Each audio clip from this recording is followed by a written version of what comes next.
to MMA Fancast. My name's Luke Payson. A quick reminder to like and subscribe to the channel, particularly if you're a big fan of my next guest, Miguel Francisco. Miguel, welcome back to the show. Thanks for having me again. Really always great having you on the show. You've got a big super fight match, BJJ no-gi submission only grappling fight coming up for Sprawl Burgh 2, which is right around the corner, October 20th, for 247 Fighting Championship at the Hollywood Casino at the Meadows. Jump in, take it away. Last time we saw you in the cage, things were not quite as good. So what's going on with you now? So that last fight, I just, made a mistake. I zigged when I should have zagged, and I'm just healed up, all good, ready to go on to the next one. Because it's about the fight game. You win some, you lose some, and I'm just ready to get back into it. Yeah, and obviously you're getting back into it with this grappling. We're also going to talk a little bit about, I believe, an MMA fight you have coming up after this that you wanted to talk about. But let's first talk about the grappling. Obviously, you're a well-rounded MMA fighter that's been known for your striking, but also known for your grappling and jiu-jitsu and everything in between. I happen to sort of, in passing, know your opponent, Josh Kuslock, because I used to work at Waynesburg University, and I believe the last time I was there, he might have been a freshman. It was a few years ago. He's still competing, for what I understand, probably with the COVID time. It's made everything confusing at the college level. So why say yes to coming back to grappling? What are your thoughts about him specifically, and what are you planning on doing in there for Sprawl Burgh 2? Yeah, so actually, fun fact, me and him are both from Washington, so like it's super cool that we both get to compete in our hometown. So it'll be nice competing against somebody where we both are from the same place, and I think it'll be a good match. It's a good matchup, being that he's a D3 wrestler and I'm a jiu-jitsu guy, so I think it'll be a good style clash. So it'll be the guy that likes to play on top versus the guy that likes to play on bottom. I think it's going to be a really good match because we're both pretty big in skill, so I think it's going to be pretty fun. I'm going to have a lot of fun, and I hope he does too. Yeah, well, that's exactly what, and I think to some degree, that's what makes the Sprawl Burgh no-gi submission only a little bit, there's not as much trash talked, right? Not that you should talk much trash anyhow, but going into a jiu-jitsu event, it can really be about you putting on a show, seeing what he can do, him seeing what you can do. And absolutely, I think both of you guys bring a lot of skill set to it. Now, did you know him, or you just know he's from Washington? Did you guys both go to Wash High or Trinity, or? So I know a lot of people that he went to school with. He went to Chartiers, and I did school online.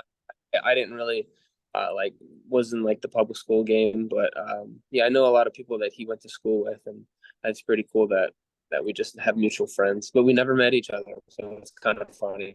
That is really cool. Well, you're going to be meeting October 20th, and it is also fun, great matchmaking to put two local guys, because that's one of the advantages of the Meadows. It's just a great location in Canonsburg, a great access point to a lot of people. What do you want to see out of yourself as far as maybe more of the mental game going into this one? Well, honestly, I want to put on a good performance. I'm not the type to good trash talk, so I hope he just brings his A game and I bring my A game, because I like to face people when they're at their 100%, just so I can prove myself. So I'm excited. Well, that makes perfect sense, and I think that's what really makes any matchup exciting. Even the fight you last had, it really comes down to going in there and doing what you can. Now let's talk. While I brought up fight, I believe you are ready to talk about a big fight you have coming up. Obviously, the grappling first. Talk about that. What promotion is it? Where is it? When is it? Let's talk a little bit about that. Yeah, so I still can't say who the opponent is because they haven't officially announced anything, but I'll be fighting for the 145-pound belt in Philadelphia, Pennsylvania at the Rivers Casino for Cage Wars. So it's a pretty big promotion over there, and I'll be fighting a guy in his home territory. So that's why I took the hard fight, because I wanted to fight somebody in their hometown, me be the outside guy for once. Hopefully this will be my last amateur fight, so I wanted to make it as hard as possible. Well, that's the mindset you and a lot of people from Stout, Mike Wilkins, the current, and your coach Will are the current coaches of the year for 247, as well as you're the gym of the year for 247. Obviously, that might change. It might stay the same come January. We'll have to see. But I bring that up to say that what's great about the gym you train at, I know you also cross train and stuff, is you're getting great training with coaches that know when you're ready to go pro. It's great that you're right at that level. When you think about it, this grappling match that you're coming into is in some ways, is this kind of more fun and relaxed than your MMA fight, where obviously it's still fun, but it's a little bit more of your future, your future plans going forward.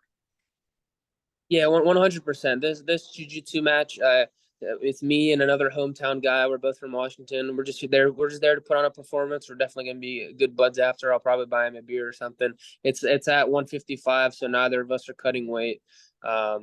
And the December fight, once after this jiu-jitsu match, I'm gonna be focusing fully on that because it's a really tough opponent.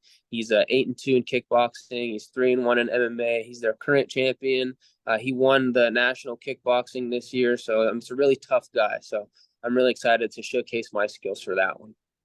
Yeah, that makes a lot of sense, and that's what's great about the mindset game. Being able to pick and choose what your focus is. Right now, it's grappling, but as soon as October 20th goes past, then you'll be able to focus in on your well-rounded skill set. We may have you back on to talk about that specifically. Where we could talk about who is and all those things. But it's always an honor having you on the show, particularly ahead of two competitions, one grappling, one out there in the Philadelphia area for Cage Wars. That's going to be a great title opportunity for you. I did hear the fact that it's up at 145. You mentioned it, I believe, in text to me afterwards. How comfortable do you feel at 145 as a good weight class for you now going forward? Yeah, so honestly, I probably will still stick to 135 once I'm at a professional level. But I just wanted to make it one of those things where whenever I'm fighting and I'm not getting paid for it, I don't want to be cutting as much weight as I normally would. Just because of the fact of what happened last time where I cut all that weight and I didn't win, and then I did all that and I cut a lot, for no money. And it'll be good whenever I turn professional because I'll be getting paid to cut the weight, so it'll help a lot more with like the nutritionist and everything. I'll be able to pay for all that, so I can have enough cut and everything. Makes perfect sense. I often think that's a great strategy. Obviously, you came to that conclusion. I think that makes perfect sense. You kind of broke it down logistically. I've often thought at the amateur weight class going up to pro, it gives you the opportunity to kind of gain a little bit of a competitive advantage, as opposed to trying to get all of your competitive advantage as far as size goes. Now, really great to see you happy and healthy again, obviously recovering great from surgery. You have a wonderful attitude. 155, you'll be able to see you in there healthy and happy and having a great match. Best skills to both you and Josh. Hopefully he'll be on the show to talk about kind of this matchup because I think it's a very entertaining matchup. Obviously a lot of great matches for Sprawl and Burgh, and then Braun and Burgh. The very handsome, talented Wolverine as the main event, defending his belt. It's his third attempt, third try at defending his belt. He's already the two-time defending champion in three-time defending champion, two-time defending champion in Ethan Wolverine Goss. Miguel, always wonderful to have you on the show. Thanks so much. Great to see you back, recovered, and ready to put on a show. Can't wait to be entertained. Thanks again. Thanks for having me, and shout out to all the Stout guys that are competing on the 20th and the 21st. It's going to be a big time to show out for the whole team. Yes, indeed. For Stout, when it's Pittsburgh, it's always a big deal for Stout. So best skills to all the Stout. I know that Jim Mooney, head matchmaker for 247, and this is a great shout out to not only Stout, but all the gyms and fighters out there that might be listening. You got to get in contact with Jim Mooney. Pitts MMA matching, something like that. You'll find it on Facebook. That's the message to send because they're already trying to match for December 16th. Obviously, you're already booked, but for everybody else out there, the December 16th card, doubleheader again, Sprawl and Burgh, 3 Brawl in the Burgh, 19 over at Mobile Convention Center. Going to be a big deal. Close of the year show. Very important, already being matched. So reach out to him now. I'm sure Stout will be well represented. Thanks again. Yeah. You take care. Have a good one.